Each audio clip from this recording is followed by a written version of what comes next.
असाउद्दीन ओवैसी जी। Speaker sir, आपका बेहद शुक्रिया कि कल शाम में आपने फ़ोन करके मेरी खैरियत और मुझसे दरियाफ़्त किया कि क्या हुआ, और आपने मुझे बताया कि आपने फ़ौरन पुलिस के आला अहदेदारों से बातचीत भी की। मैं आपका बेहद शुक्रिया अदा करता हूं कि आपने अपनी संवैधानिक जिम्मेदारी को एक रुकने पार्लिमान की जान पर जब कातिलाना हमला किया गया टोल गेट पर, आपने उस बात की। मैं आपका शुक्रिया अदा करता हूं। स्पीकर साहब, मैं मुख्तसर से यहाँ पर ये बात कहना चाहूँगा कि मुख्तलिफ़ सियासी पार्टियाँ मुख्तलिफ़ प्रदेश में इक़्तिदार पर हैं। ये बात आप तमाम को मैं गोशगुजार कर रहा हूँ कि आखिर ये कौन लोग हैं जो गोली पर भरोसा करते हैं, बैलेट पर नहीं करते। आखिर ये कौन लोग हैं जो इतना रेडिकलाइज हो चुके हैं कि इनको इस संविधान पर एतमाद नहीं रहा, उनको अंबेडकर के बनाए हुए संविधान के खिलाफ हैं, जो इतनी नफरत पैदा करते हैं। आखिर ये कौन लोग हैं? मैं इसको सियासी गुफ्तगू नहीं करूंगा, ये सबके लिए छोड़ रहा हूं, क्योंकि जहां तक मुझे मालूम कि मैं 2 मरतबा का विधायक हूं, 4 मरतबा का सांसद हूं, और अगर इस तरह से अगर राजनीति आगे बढ़ेगी कि टोल गेट पर गाड़ी रुकती है और 4 राउंड गोलियां चलाई जाती हैं, आखिर इन नौजवानों को ये कैसे रेडिकलाइज हुए? और मैं सरकार से पूछना चाहता हूं कि क्या उन्होंने ये रेडिकलाइजेशन सैयद कुतुब की किताब पढ़कर रेडिकलाइज हुए, अब्दुल्ला अज़ाम की किताब पढ़कर रेडिकलाइज हुए, या अयमन अल ज़ोहरी की किताब पढ़कर रेडिकलाइज हुए? इसीलिए मैंने सरकार से 2015 में कहा था कि इंटरनल सिक्योरिटी डिपार्टमेंट MHA में, उसमें तमाम मज़ाहिब के लोगों का एक काउंटर सेल बनाइए आप। और सर, ये रेडिकलाइज हो चुके हैं तो भारत की इससे राइट विंग कम्युनिज्म और टेररिज्म बढ़ेगा। मैं आपसे अपील कर रहा हूं कि जो गलती NDA 1 में की थी, आप वही करने जा रहे हैं। आपको नुकसान होगा, आपकी सरकार को नुकसान होगा, देश को तो, देश की सालिमियत को खतरा तो पैदा हो रहा है। सर, मैं आपके जरिए से सरकार को यह भी बताना चाहूंगा कि जिन लोगों ने ये रेडिकलाइजेशन किया है, आप इस पर गौर करिए, इन पर UAPA क्यों नहीं लगाते आप? अगर कोई स्पीच देता है, अगर कोई फेसबुक पर किसी क्रिकेट मैच पर किसी टीम की तायीद करता है तो UAPA लगता है। एक सिटिंग MP के ऊपर UAPA नहीं लगेगा सर। मैं सरकार पर छोड़ता हूं। सर, चौथी बात यह है कि रेडिकलाइजेशन की जब बात होती है, हमने यहां पर एक कांग्रेस के बड़े नेता से सुना कि 2 भारत हैं दौलत के एतबार से। नहीं सर, भारत की दौलत मोहब्बत है। भारत की दौलत पैसों की दौलत नहीं है, भारत की दौलत मोहब्बत है।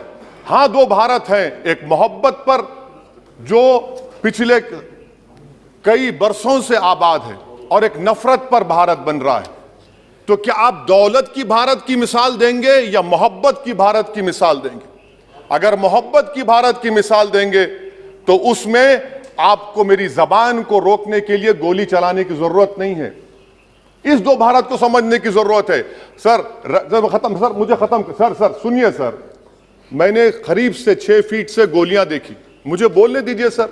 हो सकता है कि कल दिन ना देखूं मैं। अगर मैं यहां पर नहीं बोलूंगा तो कहां बोलूंगा सर? आप मुझे प्लीज बोलने दीजिए। सर, मैं आपसे गुजारिश ये करना चाहूंगा कि आप हरिद्वार में, रायपुर में और इलाहाबाद प्रयागराज में मेरे बारे में क्या कहा गया? आपके नाईबी की रिपोर्ट है ना, आप क्यों छुपा रहे उसको? देखिए, मैं मौत से नहीं डरने वाला हूं, हम सबको जाना है इस दुनिया से। बल्कि मैंने कह दिया कि मैं इस वतन में पैदा हुआ, मेरी मां की कोख से तो जमीन पर लिटाया गया। जब मेरी आंख बंद हो जाएगी तो इंशाल्लाह औरंगाबाद की जमीन मुझे दफनाया जाएगा। मगर मैं आपसे अपील करना चाह रहा हूं सरकार से सर, कि जो कुछ बातें की गई हैं उसको देखिए। मैं Z कैटेगरी सिक्योरिटी नहीं चाहिए मुझे, मैं हरगिज नहीं चाहिए मुझे। मैं 94 से पॉलिटिक्स में हूं, मैं आजाद जिंदगी गुजारना चाहता हूं। मैं घुटन के साथ जिंदा नहीं रह सकता इस दुनिया में। मुझे जिंदा रहना है तो अपनी आवाज उठाना है, मुझे अब जिंदा रहना है तो सरकार किसी के उनके खिलाफ बोलना है, और अगर गोली लगती है तो मुझे कबूल है, मगर मैं घुटन की जिंदगी नहीं गुजार सकता सर। मेरा मानना यह है कि संविधान में अगर देश के गरीबों को, मजलूमों को, अल्पसंख्यक समाज को सिक्योरिटी मिलेगा तो मुझे मिलेगी। सर, आपकी चिंता हमें है ना सर इसलिए सिक्योरिटी दे रहे हैं सर आपको नहीं सर, देश के गरीब बचेंगे तो मैं बचूंगा। ओवैसी की जान इखलाक पीलू से बढ़कर नहीं है सर। ओवैसी की जान उस वक्त बचेगी जब गरीब की जान बचेगी। इसीलिए मैं आपके जरिए सरकार से अपील करना चाहूंगा कि सर इस नफरत को खत्म करिए, इस नफरत को खत्म करिए और इस पर आप गौर करिए। मैं नहीं लूंगा सिक्योरिटी, मैं जेड कैटेगरी नहीं चाहता हूं सिक्योरिटी। मुझे ए कैटेगरी का शहरी बनाइए, आप मुझे ए कैटेगरी का शहरी बनाइए ताकि मेरी और आपकी जिंदगी बराबर हो।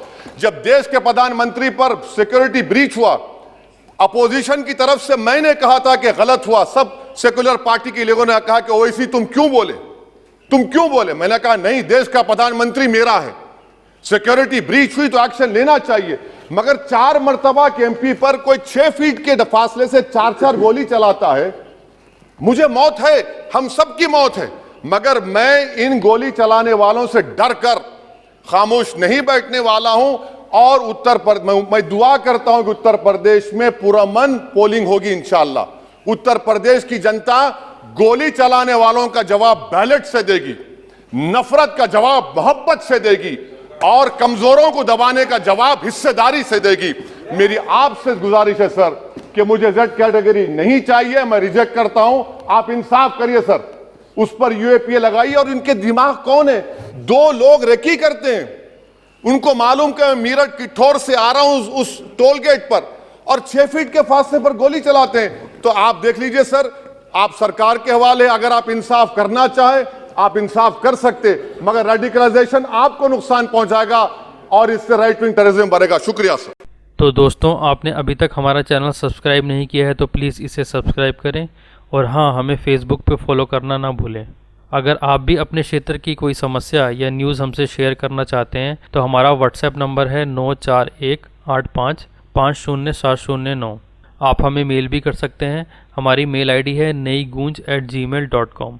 ताज़ा तरीन खबरों से अपडेट रहने के लिए आप हमारी वेबसाइट फॉलो कर सकते हैं जिसका एड्रेस है neigунj.in।